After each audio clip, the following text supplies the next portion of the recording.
అధ్యక్ష, సభ్యులు అడిగిన ఈ ప్రశ్న అత్యంత కీలకమైనది.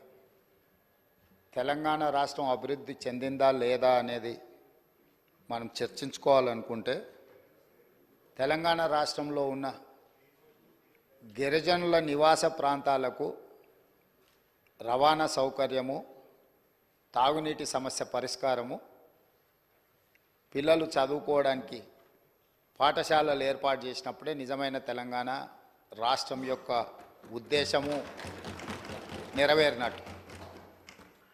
ఈ మధ్యకాలంలో నేను చాలా విషయాలు నా నియోజకవర్గంలో కూడా తమరికి తెలుసు, తమరి పక్కనే ఉంటుంది బొమ్మరాజపేట మండలం. దాదాపుగా 72 తండాలు ఉన్నాయి ఒక మండలంలో. చాలా తండాలకు రవాణా సౌకర్యం లేదు, కానీ అవి గ్రామ పంచాయతీలుగా మారినాయి. ఆ ఊర్లో పాఠశాల లేకపోయినా, ఆ ఊరికి రోడ్డు లేకపోయినా, కొన్ని తండాలలో కరెంటు లేకపోయినా మనం వాటిని గ్రామ పంచాయతీలుగా వాటికి హోదా ఇచ్చినాం.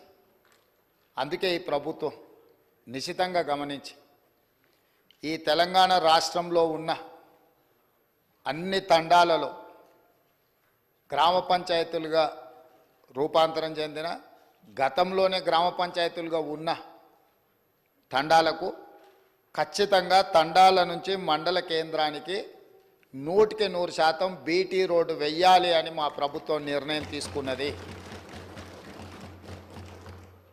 అదేవిధంగా అన్ని తండాలకు తాగునీటి సౌకర్యము, విద్యుత్తు సౌకర్యము. పాపం మంత్రి గారు, మాజీ మంత్రి గారు గతంలో వాళ్ళ నాయకుడు చెప్పిన అబద్ధాలనే ఇంకా బతుకుతున్నట్టున్నాడు. కావాలంటే వారిని తీసుకెళ్తాము. సీతక్క, ఆదిలాబాదు జిల్లాలో ఐటీడీఏ ప్రాంతంలో ఉన్న గూడాలల్ల నీళ్ళ విషయం, కరెంటు విషయం వారిని ప్రత్యేకంగా తీసుకెళ్ళండి. అన్ని గ్రామ పంచాయతీలను తీర్మానాలు చేసి తెప్పించినాము. 7 లక్షల ఆవాసాలకి ఇంతవరకు మీరు నీళ్ళు ఇవ్వలేదు. ఇప్పటికే ప్రాథమికంగా మాకు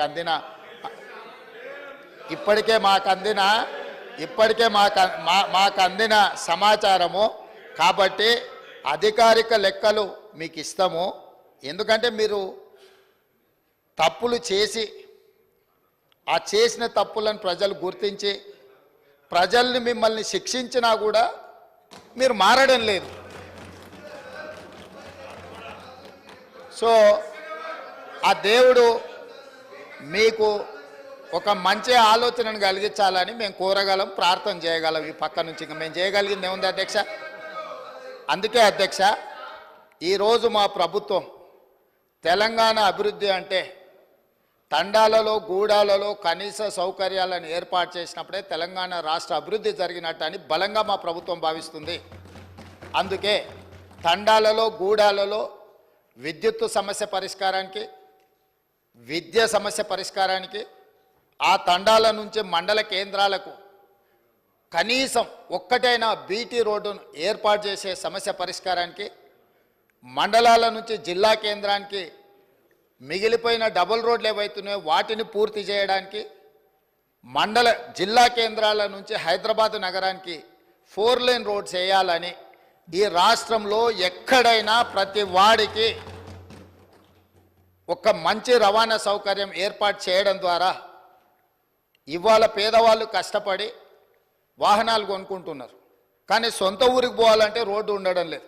సైకిల్ మోటార్ల మీద పోయి గుంతలలో పడి కింద పడి భార్య పిల్లలతో పోతూ ప్రమాదానికి లోనై చనిపోతున్నారు. దీనికి కారణం మనం సరైన మౌలిక వసతులు ఏర్పాటు చేయకపోవడం. అందుకే రాష్ట్ర ప్రభుత్వం ప్రత్యేకమైన కార్యాచరణ తీసుకొని ఇప్పటివరకు నిర్లక్ష్యానికి గురైన తండాలను, గూడాలను, మారుమూల ప్రాంతాలను అభివృద్ధి పదం వైపు నడిపించాలని ఈ ప్రభుత్వం భావిస్తుంది. సభ్యుడు వంశీకృష్ణ గారైనా, డాక్టర్ రామచంద్ర నాయక్ గారైనా ప్రస్తావించిన అంశాలతో ప్రభుత్వం పూర్తిగా ఏకీభవిస్తుంది. పూర్తి స్థాయిలో కాంప్రహెన్సివ్ ప్రణాళికను తీసుకొని ఖచ్చితంగా ఈ ప్రభుత్వం ముందుకెళ్తుందని తమరి ద్వారా సభ్యులందరికీ, తెలంగాణ రాష్ట్ర ప్రజలకి ప్రభుత్వం మాటిస్తున్నది అధ్యక్ష.